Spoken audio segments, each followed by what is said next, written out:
Hi, Professor Ron again, and we're now going to deal with what came from Chapter 6 in my statistics class, which is two kinds of distributions that are used a great deal outside of the classroom as well as in the classroom. The first of the two is called uniform distribution, which is what this section is about. And this will be followed up very shortly by one that talks about normal distribution. So listed below, what you've got in a second is the address of my website. You can click on that or record that and go to the website, and you will find the alphabetical list of all of the various different videos that I have dealing with different parts of statistics. It would be great, and I would appreciate very much if in the lower right-hand corner where it says subscribe, you opted to subscribe to the channel, my channel. By doing so, you will automatically be sent all of the new slides that I post as I post them, and so they're all available to you, and there's all available to you at no charge. So it would really be to your advantage to go ahead and do that. The address, as I promised, is shown there, and you could go into your browser and you could enter that address or click on that. It doesn't work on all of the computer devices. If it doesn't work, you can just enter that in the search bar on your computer, and it'll take you to the site where you'll find all of the videos that I have created. Everything you always wanted to know about statistics will be there. With that being said, let's move into the first part of this on internal distribution. Uniform.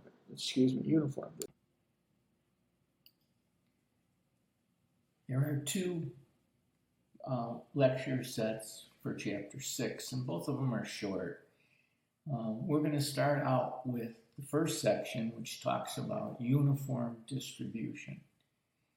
And the neat thing about uniform distribution is the graph of it, as you can see by the picture below, is a rectangle.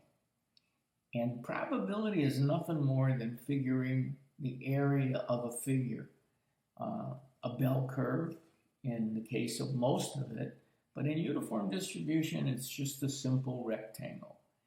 And if you look at the designations underneath the rectangle, you'll see A on the left and B on the right, which would be the lower number and the higher number, lower number being A. And you're trying to, and the whole yellow rectangle represents 100% of the probabilities that you're trying to solve for.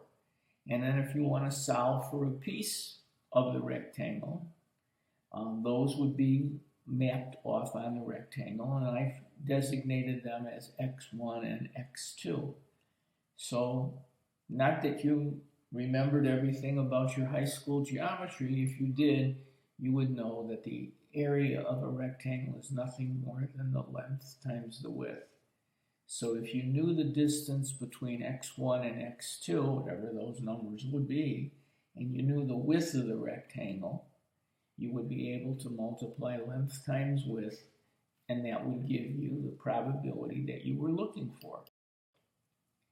So when we talk about continuous probability then, we would be talking about a uniform probability distribution.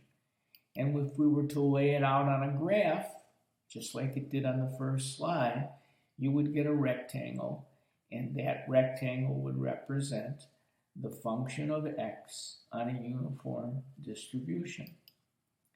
And so the probability of the random variable, assuming a value within some given interval between x1 and x2, is to be defined as the area under the graph that you would be looking for. And it would look like this. The whole rectangle would be shown in this rose-colored designation, and the area that we were concerned about, the area between x1 and x2, would give us, if we could figure that area, the probability for it occurring. So for a uniform distribution, The graph is a rectangle, which makes it easy, and the area is simply the length times the width. There, as you'll see as we get onto this, there's going to be 4 manual formulas that you're going to be able to use to be able to calculate probability of any uniform probability distribution. A random variable is uniformly distributed whenever the probability is proportional to the interval's length. And so the uniform probability density function, that's the first formula. And it sounds complicated, uniform probability density function. That's just a statistician's long-winded way of telling you how to calculate the width of the rectangle. Yes, that's what I said. The uniform probability density function is just another way of saying the width of the rectangle. And the simple formula you need in order to calculate that says to you that the function of x equal 1 divided by b minus a, with b being the largest number in the set and a being the smallest number. So once you have that information, you'll see it's very easy to do the calculation. It's rectangular shaped, and the probability, again, is the area of the defined rectangle. A is the smallest value the variable can assume. B is the largest value. And so I have indicated for you that 1 divided by b minus a, probability density function, another way of saying the width of the rectangle, is formula number 1. Okay, so that's the first of 4 manual formulas. The second one is the expected value of x. And the expected value of x is nothing more than a, the smallest number possible, plus b, the largest number, divided by 2. Don't need Excel to do that for you. It's a very simple calculation. The variance, which is the third formula, this is the hardest formula and it's still super easy. It equals the parentheses b minus a squared divided by 12. Do that and you're going to get the variance for that. And the last formula is the standard deviation. It holds true like a lot of other things do, that it's nothing more than the square root of the variance. And so here now is going to be a sample of Slater's Buffet. And what is Slater's Buffet? It's a salad bar. Slater's customers are charged for the amount of salad they take. And they've done all kinds of sampling to learn that the amount of salad taken is somewhere between 5 and 15 ounces. And so if we now use the formula that we looked at earlier, and we start with 1 over b minus a, we're going to get the width of the rectangle.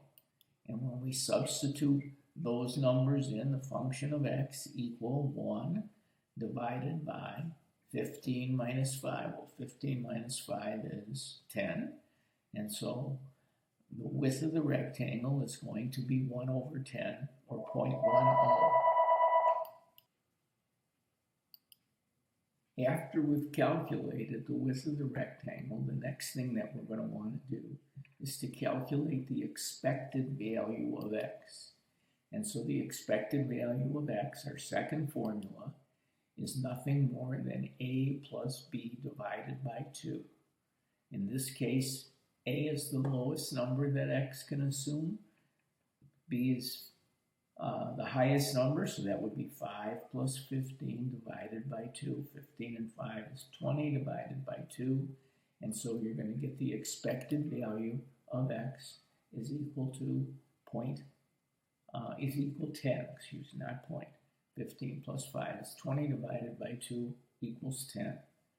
For the next one, we're going to look at the variance of x. And the variance of x is going to be under the formula b minus a squared divided by 12. So 15 minus 5 squared, it's 10 squared divided by 12. And that's going to give us 8.33. The standard deviation is nothing more than the square root of the variance. And so when we calculate the square root of 8.33, you're going to get 2.89. Again, very simple calculations. No ifs, ands, or buts, no trick questions, nothing you have to give a whole hell of a lot of thought to. It's easy to complete a probability problem when you're doing a uniform probability distribution.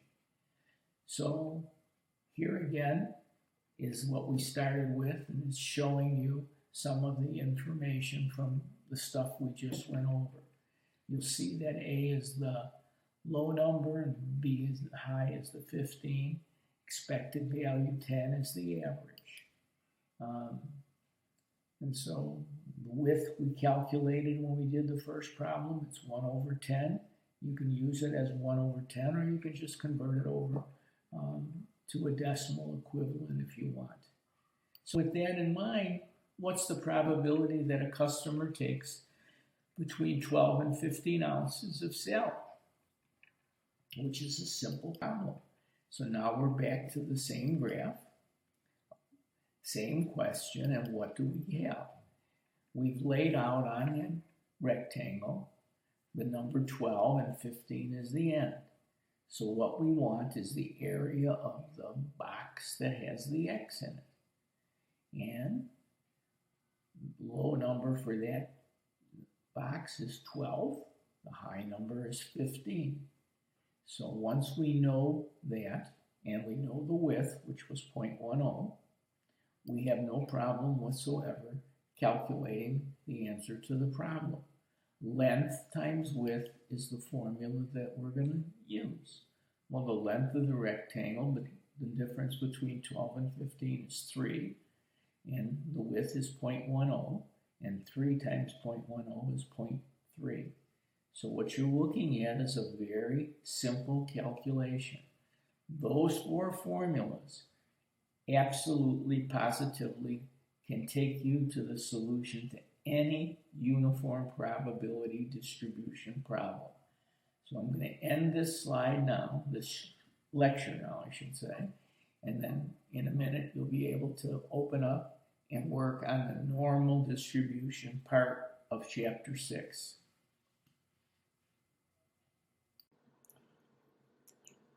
Thanks for watching this instructional video. And you'll notice I called it lecture/instructional video, because instead of just being straight instructions, there's a lecture along with it that will help you to gain more knowledge of the subject. All of the videos, by the way, that are on my website. And the address of the website is shown on this slide right now. And also, I invite you to please enter any comments or questions you had about the video in the area below the screen. And what's most important to me anyways is to have you subscribe to my channel in order to get copies of new videos as I post them. To do this, you'll need a Google email address, and if you don't have one, YouTube should walk you through what you need to do to get one if you don't already have one that you use. Certainly, in addition to anything else, your input is going to help me to improve the stuff I'm presenting. So any comments that you have will be appreciated. A thumbs up is what I would hope for, but if there are things that you think need improvement, give me a thumbs down and tell me what it is that I need to do to make these videos mean more for you. Thanks again for watching.